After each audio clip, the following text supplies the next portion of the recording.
Assalamu alaikum to everyone who is watching this video lecture. This is Waqar from Camera International Science College at Talagang. Welcome to all the student classroom training इस video lecture में and I hope so इससे पहले जितने भी lecture जो मेरी तरफ से डिलीवर्ड किए गए हैं या समी साहब की तरफ से डिलीवर किए गए हैं वो आपने अच्छी तरह से समझे होंगे और यकीनन उनकी प्रैक्टिस की होगी. Dear student, as you know that your online classes had been started by the Camera International Science College at Talagang. Now it's time for you. Keep watch, इसको कीप वॉचिंग, इसको देखते रहें, बी अटेंटिव, तवज्जो के साथ, और अपनी notebooks को हमेशा से कंप्लीट रखें, क्योंकि जब तक आप इसकी प्रैक्टिस नहीं करेंगे, आप होमवर्क नहीं करेंगे, you will not be able to perform well in exams and test which are coming in upcoming days in form of weekly test and monthly test. जब तक आप इन पे फोकस नहीं करेंगे, ना ही तो आप वीकली टेस्ट अच्छा दे सकते हैं, ना ही आप मंथली टेस्ट अच्छा दे सकते हैं. Dear student, we were talking about verb. हम पार्ट ऑफ स्पीच के दूसरे हिस्से पे बात कर रहे थे. There are 8 part of speech in English language. अंग्रेज़ी ज़बान के अंदर 8 पार्ट ऑफ स्पीच हैं और हम पहले नाउन पढ़ चुके हैं. अब हम बात कर रहे थे वर्ब. थोड़ा सा रिवाइज़ कर देता हूँ, रिकॉल कर देता हूँ. सबसे पहले हमने वर्ब की तारीफ़ के बारे में पढ़ा कि वर्ब की तारीफ़ क्या है या वर्ब के अंदर कौन कौन सी चीज़ें शामिल होती हैं. फिर हमने उसके बाद वर्ब की काइंड पे डिस्कस किया और हमने इसकी राउंड अबाउट 2 काइंड्स जो हैं वो कवर कर ली हैं. जो पहली काइंड थी उसके ऊपर भी डिटेल से बात की गई और दूसरी काइंड के ऊपर भी डिटेल से बात की गई. जो पहली काइंड थी उसके अंदर हमने लिंकिंग वर्ब को डिस्कस किया और फिर हमने ऑक्सिलरी वर्ब को डिस्कस किया. लिंकिंग वर्ब के अंदर मैंने हेल्पिंग वर्ब बताए थे. There are only 5 helping verb in English language is are, am, was and were.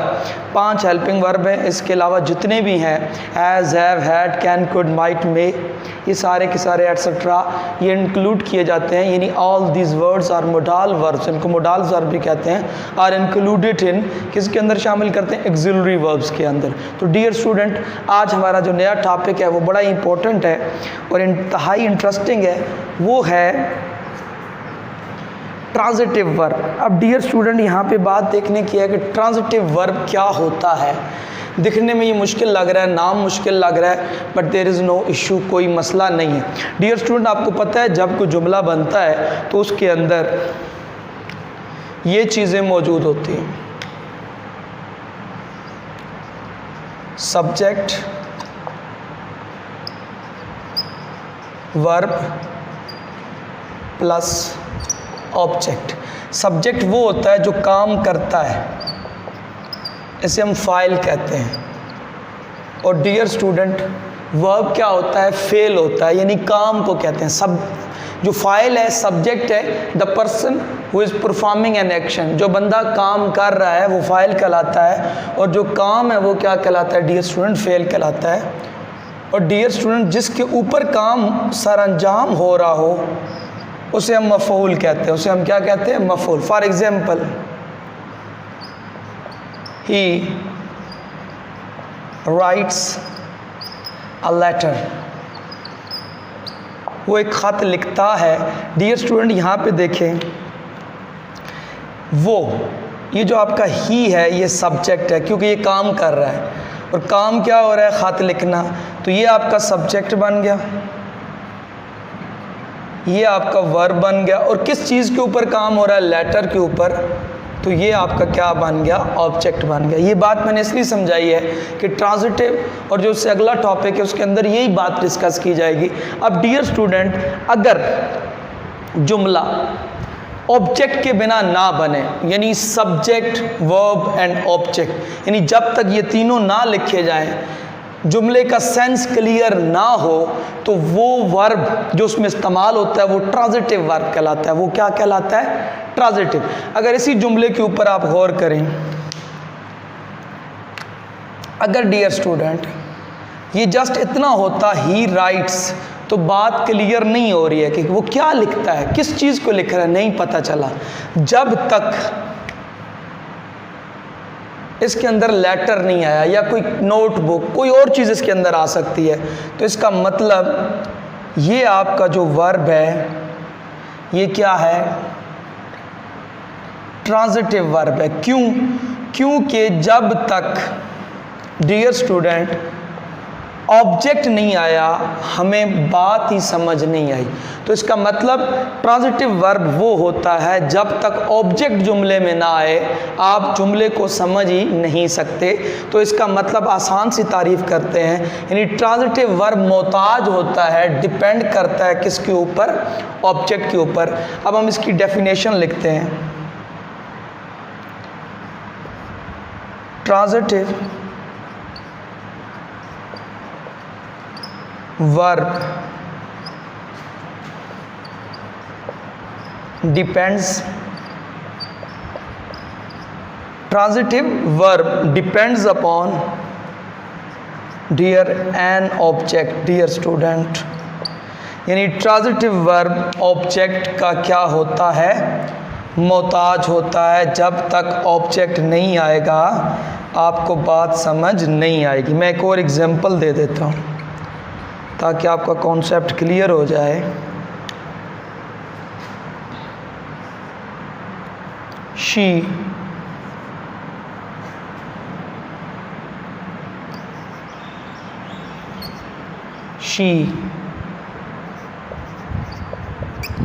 cooks meal, वो खाना पकाती है।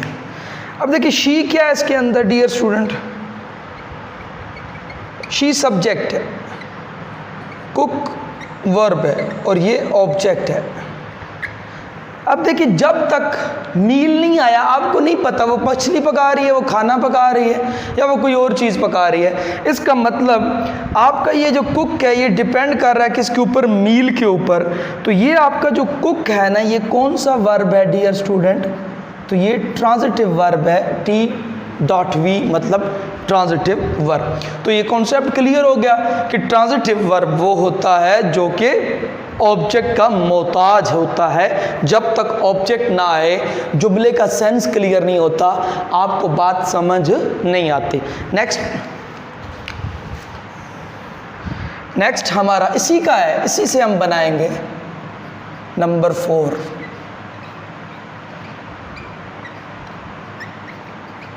इंट्रांजिटिव, वो ट्रांजिटिव था, ये इंट्रांजिटिव है। अब ये उसका इन्वर्स है। डियर स्टूडेंट कैसे इन्वर्स है, यानी इसको तो ऑब्जेक्ट की ज़रूरत थी पर उसको ऑब्जेक्ट की ज़रूरत नहीं होगी। मिसाल के तौर पे for example, he is running, she walks. अब डियर स्टूडेंट इन दोनों के अंदर अगर आप गौर करें, ये भी वर्ब है और ये भी वर्ब है, और ये दोनों वर्ब इंट्रांजिटिव है। क्यों इंट्रांजिटिव है, मैं इसको आपको तफसीलन बताता हूँ। ये इंट्रांजिटिव इसलिए है कि इसके अंदर हमें ऑब्जेक्ट की ज़रूरत नहीं है। ही सब्जेक्ट, इज रनिंग सिर्फ वर्ब आया, इज भी वर्ब है, लिंकिंग वर्ब है, और रनिंग भी क्या है, मेन वर्ब है। ये दोनों वर्ब आए हैं। शी वॉक्स, बात समझ आ गई, वो चलती है, बस क्लियर हो गया। ही इज रनिंग, वो दौड़ता है, वो दौड़ रहा है, इसके अंदर भी सेंस क्लियर हो गया। यानी आगे, यानी हमें ऑब्जेक्ट की ज़रूरत नहीं पड़ी। तो यहाँ पे ट्रांजिटिव वर्ब डिपेंड्स करता है ऑब्जेक्ट के ऊपर, और सेम यहाँ पे ये ऑब्जेक्ट के ऊपर डिपेंड नहीं करता। तो ये कैसे बनेगा, इन ट्रांजिटिव, और सेम इसी तरह इसी तारीफ को हमने बदलना है। ये डज नॉट लगा देना है, जस्ट इंट्रांजिटिव, बाकी सारी तारीफ वही रहेगी। Intransitive verb does not depends, अब डिपेंड्स नहीं होगा, सिर्फ डिपेंड होगा क्योंकि डज आ गया है, तो एस का इजाफा ख़त्म। Intransitive verb does not depend upon an object. Intransitive verb object का मोहताज नहीं होता। तो डियर स्टूडेंट ये बात आपको क्लियर हो गई एग्जाम्पल नंबर 1 के अंदर, और एग्जाम्पल नंबर 2 से हमें ये बात पता चल गई कि उसके अंदर जो रनिंग है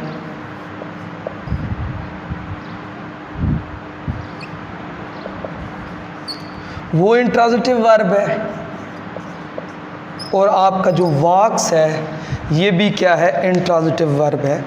तो ये कॉन्सेप्ट हमारा क्लियर हो गया। तो डियर स्टूडेंट, आप ज़रा स्क्रीनशॉट ले लें, मैं दोबारा इसके ऊपर बात करता हूँ ताकि आप नोट्स बुक अच्छी तरह प्रिपेयर कर लें।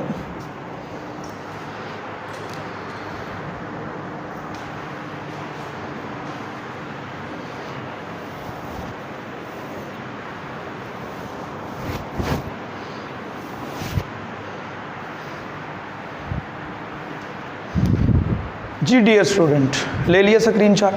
अब इसको हम रेज करते हैं और एक नए वर्ब की जानिब बढ़ते हैं, और आज हमारा ये टॉपिक ख़त्म हो जाएगा। तो डियर स्टूडेंट,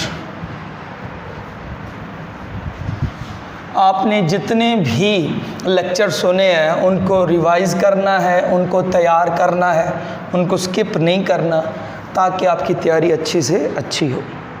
नेक्स्ट नंबर 5, ये भी बहुत इंटरेस्टिंग कॉन्सेप्ट है। इसको हम कहते हैं रेगुलर वर्ब। क्या कहते हैं डियर स्टूडेंट? Regular verb. अच्छा डियर स्टूडेंट, ये क्या होता है? अब देखिए, ये वो वर्ब होता है कि जब आप फर्स्ट फॉर्म से सेकंड फॉर्म या थर्ड फॉर्म बनाते हैं, जैसे गो, वेंट, गॉन, ये आपने देखा है। अब यहाँ पे मैं आपको एग्जांपल देता हूँ। First form, second, third. अब देखिए, बाज़ का ये होता है कि तीनों फॉर्म्स अलग होती हैं या दो अलग होती हैं। गो अलग है, वेंट अलग है, गॉन अलग है। Begin, began, begin, began, begun, ये सारे अलग हैं। कम, केम, कम, दो एक जैसी, एक अलग है। अब ये जो फॉर्म्स होती हैं इन्हीं के बारे में बात की जाती है रेगुलर वर्ब के अंदर। अगर ये सेम पैटर्न को फॉलो करें, फर्स्ट से सेकंड फॉर्म, थर्ड फॉर्म बनाते हुए, तो इसका मतलब क्या है कि वो रेगुलर वर्ब है। अब यहाँ पे गौर करें। सबसे पहले कॉल है, तो कॉल से क्या बन गया? कॉल्ड। क्या बन गया? कॉल्ड। अब इसी तरह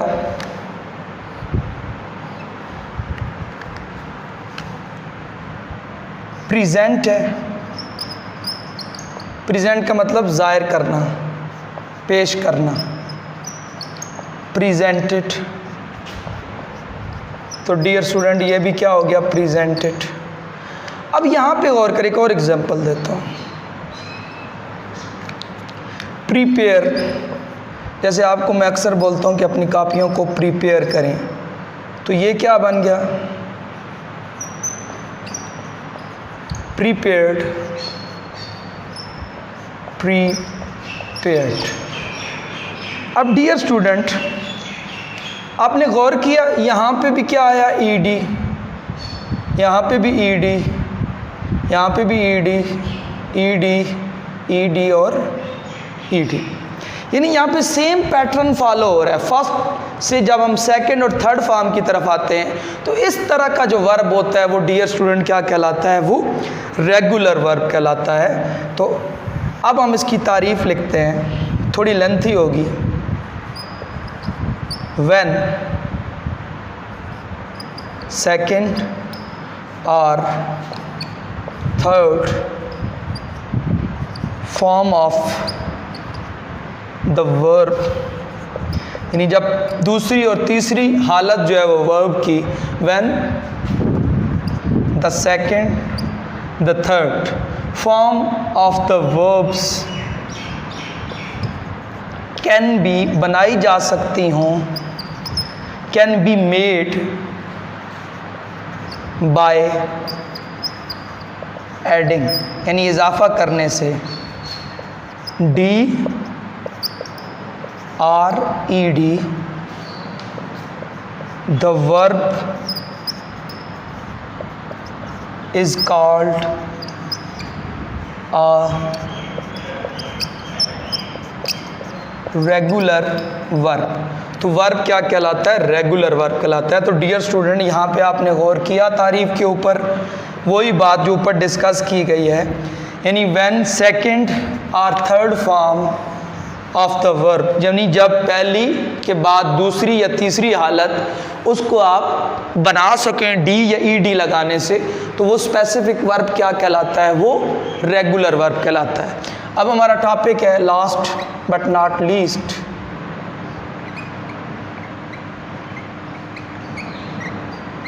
इर्रेगुलर वर्ब।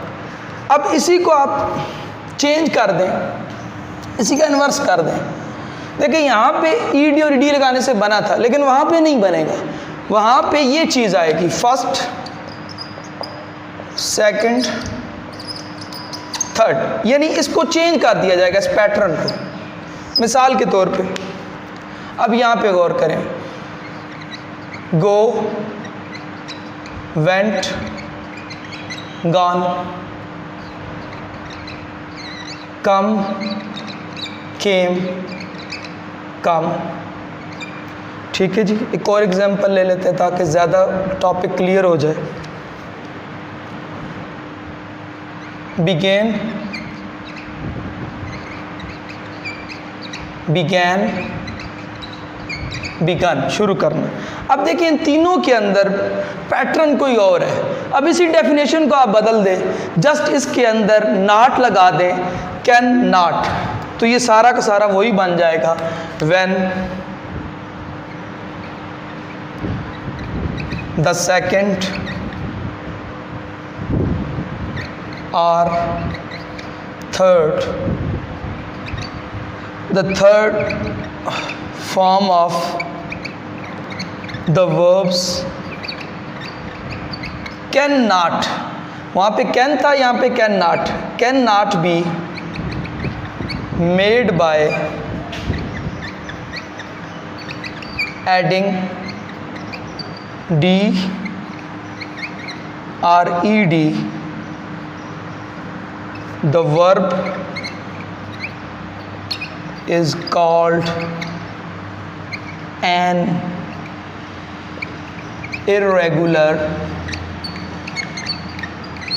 verb। यानी जब उसकी सेकंड और थर्ड फॉर्म हम डी या ई डी ऐड करने से ना बना सकें तो वो डियर स्टूडेंट क्या कहलाता है। देखिए इसके अंदर डी या ई डी ऐड किया तो बन गई, उसके अंदर कोई और पैटर्न फॉलो किया तो उसको हम क्या कहते हैं, इर्रेगुलर वर्ब। मैं उम्मीद करता हूँ इस लेक्चर को आप अच्छी तरह से समझोगे और अपनी नोट बुक्स के ऊपर दर्ज करोगे। अपना ख्याल रखिएगा, अपने घर वालों का ख्याल रखिएगा। शुक्रिया।